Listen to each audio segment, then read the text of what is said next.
नमस्कार दोस्तों, कैसे हैं आप? आशा करते हैं बढ़िया होंगे। और इस वक्त मैं और श्वेता त्रिपाठी दोनों मौजूद हैं, इसलिए क्योंकि एक बड़ी खबर आ गई है। खबर ये आ गई है कि संभल में जो पुनर्विचार याचिका दायर की गई थी मुस्लिम पक्ष की तरफ से, अब उसे खारिज कर दिया गया है। श्वेता, क्या खबर है? देखिए, इलाहाबाद हाईकोर्ट की ओर से खारिज किया गया है इसे। और विवेक, इसमें ये कहा गया था मुस्लिम पक्ष की ओर से, इंतजामिया कमेटी की ओर से ये याचिका दाखिल की गई थी, जिसमें उन्होंने कहा था कि जो 19 नवंबर 2024 को कोर्ट का ये निर्देश आया था, सर्वे का आदेश आया था कि जो सर्वे कमेटी है वो जा सकती है, और जो सर्वे को लेकर के आदेश है उसमें उन नियमों का ख्याल रखते हुए सर्वे किया जाएगा। नतीजा ये हुआ था कि सर्वे की टीम गई भी थी, और फिर इसके बाद 24 नवंबर को जो हुआ हिंसा के रूप में, वो हमने देखा था कि कैसे पत्थरबाजी हो जाती है और वहां पर जो टीम है उसको रोकने की पूरी कोशिश होती है। इसके बाद क्या होता है कि जो सर्वे को लेकर के फिर से याचिका दाखिल कर दी जाती है। अब ये जो याचिका दाखिल की गई थी, ये पुनर्विचार याचिका है, यानी कि दोबारा से विचार करें। लेकिन विवेक, इस याचिका को खारिज कर दिया गया, यानी मुस्लिम पक्ष को झटका लगा है। जो वो कोशिश कर रहे थे कि सर्वे रुक जाए, कोर्ट इसमें इंटरवीन कर दे, कोर्ट ने इंटरवीन करने से मना कर दिया। ठीक है, रास्ता क्या बचता है, इस पर बात कर रहे थे। रास्ता ये बचता है कि सुप्रीम कोर्ट की तरफ वे श्वेता जा सकते हैं, लेकिन जो हिंदू पक्ष के वकील हैं हरिशंकर जैन, उनका एक बयान हम पहले अपने दर्शकों को सामने सुना देते हैं कि आप इस बयान को देखिए। जब ये फैसला आया उसके बाद हरिशंकर जैन आते हैं और क्या कहते हैं। फौजिया संभल जाम मस्जिद को लेकर एक सर्वे की रिपोर्ट को लेकर आई है, क्या कहेंगे उस पर? आज इलाहाबाद हाईकोर्ट ने संभल के सर्वे मामले में मुस्लिम पक्ष ने जो रिवीजन फाइल किया था, उस रिवीजन को खारिज कर दिया है और ये कहा है कि वो सर्वे सही था, सर्वे आदेश पारित करने में कोई त्रुटि नहीं थी। यानी जो भी वहाँ सर्वे हुआ था, अब वो रिपोर्ट पढ़ी जाएगी और रिकॉर्ड का पार्ट होगा। भाई देखिए, हमेशा जो आदमी हारता है ऊपर ज्यादा जाता है। अब हाईकोर्ट व सुप्रीम कोर्ट, तो जब मुस्लिम पक्ष सुप्रीम कोर्ट जाने के लिए बैठा, आप तैयार हैं पूरा उसके लिए? अब वो आएगा नहीं आएगा तो उनकी इच्छा है, पर वो आता है तो हम स्वागत करने के लिए मैं तैयार बैठे हैं, कोई दिक्कत नहीं। तो हरिशंकर जैन को आपने सुना और उन्होंने साफ तौर पर कहा कि सुप्रीम कोर्ट जाने का रास्ता हो सकता है। लेकिन 24 तारीख को क्या हुआ था? नवंबर का महीना था, सब कुछ व्यवस्थित चल रहा था, लेकिन रात के अंधेरे में प्लानिंग चल रही थी। आप समझिए कि ये मसला ठीक है, सुप्रीम कोर्ट तक जाएगा, वहाँ क्या होगा, कोर्ट का ये फैसला होगा, लेकिन रात में ये पूरी प्लानिंग की जाती है।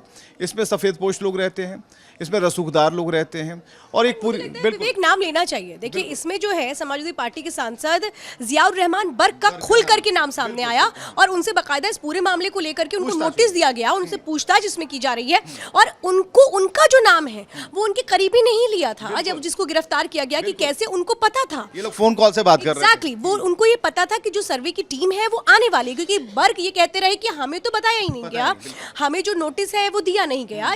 और ये सारी बातें खुल करके सामने आई कि कैसे झूठ रचा गया, और सबको ये पता था कि सर्वे की टीम आ रही है। सर्वे की टीम के आने के पहले वहां पर लोगों को इकट्ठा कर लिया। बिल्कुल, सर्वे की टीम जो है सीढ़ियां चढ़ रही थी, और सीढ़ियां, और तब तक हम लोगों तक ये खबर आ गई थी कि वो अंदर प्रवेश कर चुके हैं, लेकिन बाहर इतनी संख्या में भीड़ थी कि पुलिस के समझाने के बावजूद उस वक्त सभी तरीके से, सारे एंगल से समझाया गया कि आप ऐसा नहीं कर सकते हैं, ये सरकारी आदेश है, सब कुछ किया गया, बावजूद इसकी रोड़ेबाजी, पत्थरबाजी, और सबसे बड़ी बात, महिलाओं ने भी पत्थर चलाए और पत्थर सबने अपनी अपनी छतों पर खड़े होकर के चलाए। यानी कि देखिए विवेक, उसी वक्त ये लग रहा था कि ये सारी चीजें अचानक नहीं हो सकती। और अगर किसी को ऑब्जेक्शन है तो देखिए 19 तारीख को इजाजत मिली है, यानी कि आप समझिए एक बार टीम 19 को भी गई है, उसके बाद वो जब 24 तारीख को जाती है तो फिर एकाएक ऐसी परेशानी क्यों? क्योंकि विवेक, अपने दर्शकों को जरा हमें याद दिलाना पड़ेगा कि हिंदू पक्ष का कहना है कि वो जो शाही जामा मस्जिद है, जिसको कि बाद में कोर्ट ने विवादित स्थल बोल दिया था, वो दरअसल वहां पर हरिहर मंदिर है, ऐसा हिंदू पक्ष का दावा है। और हिंदू पक्ष ने इसी दावे के तहत याचिका दाखिल की थी कि भाई सर्वे कराया जाए और सच सामने आना चाहिए। तो वो जो सच सामने आने की कोशिश थी, उसके तहत ही वो सर्वे की टीम वहां पर गई थी, यानी कोर्ट के आदेश के बाद गई थी। बिल्कुल। और इस पूरे मामले में हम आपको बताएं कि इलाहाबाद हाईकोर्ट ने 13 मई को बहस पूरी इसकी कर ली थी, फैसला सुरक्षित रखा था। आज जाकर जब ब्रेकिंग न्यूज़ बनकर आई और हम और श्वेता आपके सामने बैठे हैं, तो इस मसले को इसलिए भी याद दिला रहे हैं कि इसके जो अभी दर्शक जो नए जुड़े हैं उनके लिए काफ़ी ये ज़रूरी भी हो गया, क्योंकि नवंबर का मसला था, कैसे कैसे बातें आगे बढ़ी, सिविल कोर्ट पहुँचे, उसके बाद हाईकोर्ट में पुनर्विचार याचिका हुई। इसकी टाइमलाइन को ज़रा समझिए, उनके पास जो ऑप्शन है वो है, लेकिन हिंदू पक्ष के वकील जो हैं वो गदगद हैं इस फैसले फैसले से।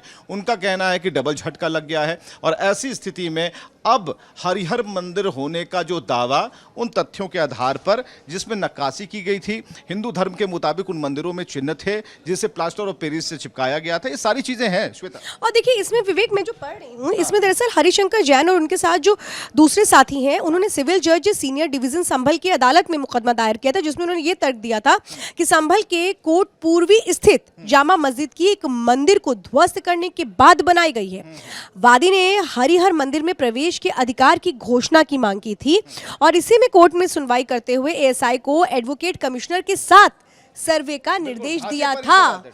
यस, और जो एडवोकेट कमिश्नर की नियुक्ति की गई थी, इंतजामिया कमेटी जो है उसको इसी पर ऐतराज था। वो कह रहे थे कि नहीं, इसको आप रोकिए और फिलहाल एक फौरी तौर पर आदेश जारी करिए कि वहां पर कोई भी जो कमीशन है वो नहीं जाएगा, कोई भी सर्वे का काम नहीं होगा। लेकिन इस पूरी बातचीत के दौरान एक बात बहुत क्लियर हो रही है कि देखिए इससे पहले भी याचिका दाखिल की गई थी इंतजामिया कमेटी की ओर से कि भाई सर्वे नहीं होना चाहिए। उन्होंने तर्क दिया कि इस तरह से तो छेड़छाड़ होगी, जबकि कहा गया कि ऐसा कुछ भी नहीं है, डिटेलिंग होगा, कोई वहां पर खुदाई का काम नहीं होगा, इंप्रेशंस लिए जाएंगे। बहुत क्लियर था कि कैसे कैसे वो काम होगा, उसका जो प्रोसेस है वो भी टेक्निकली बताया गया था। लेकिन विवेक सवाल तो यही है कि देखिए सच आना जरूरी है उसका। अगर कोर्ट के माध्यम से कोई चीज हो रहा है, भाई हमारे देश में कोर्ट को सर्वोपरि माना जाता है, तो फिर कोर्ट से भी क्या आपत्ति होने लगी है? ठीक है, बिल्कुल क्लियर प्लेटफॉर्म है श्वेता जो बता रही हैं। क्लियर ये है कि आप सुप्रीम कोर्ट की तरफ जा सकते हैं। आपका बिल्कुल आपने पुनर्विचार याचिका दायर की, वो यहाँ खारिज कर दी गई। लेकिन सिर्फ पुनर्विचार याचिका खारिज किया जाता है तो उसके पीछे तथ्य होते हैं, आधार होता है। तो उन आधारों को कोर्ट ने देखा और उसके बाद कहा कि ये नहीं, ये जो याचिका आपने दायर की है इसे हम यहीं पर खारिज करते हैं, आपके पास जो भी ऑप्शन हो। लेकिन जो पूरी कहानी बता रही है कि अब ये मामला जो है हिंदू पक्ष बड़ी संजीदगी से इसे देख रहा है। हिंदू पक्ष को अब ऐसा लग रहा है कि नहीं, जो चीज़ें जो सर्वे में लेआउट की बातें सामने आई, ढांचे की बात सामने आई, जो उसमें जो चिन्ह थे वो सारी चीज़ें आई, सबसे एविडेंस सबूतों के आधार पर कोर्ट अपना फैसला यहाँ पर लेगा। यानी कि डबल झटका यहाँ पर लग गया है। और इस बड़ी खबर के साथ मैं और श्वेता इस वक्त आना हमारा काफ़ी ज़रूरी हो गया था ताकि आपको भी इस अपडेट की जानकारी मिले कि हो क्या रहा है। क्योंकि भारत और पाकिस्तान के बीच में जो तनाव व्याप्त है उसमें संभल कहीं खो गया था कि आखिर हो क्या रहा है। तो सबसे पहली अपडेट रिपब्लिक भारत के डिजिटल प्लेटफॉर्म से मैं और श्वेता आपको दे रहे थे। और इसी तरीके से और भी अपडेट के लिए और जो नए दर्शक अभी हमारे साथ जुड़े हैं वो सब्सक्राइब ज़रूर करें, घंटी ज़रूर दबा दें और नई खबर, अपडेट खबर के लिए हमारे साथ बने रहे रिपब्लिक भारत के डिजिटल प्लेटफॉर्म से। शुक्रिया।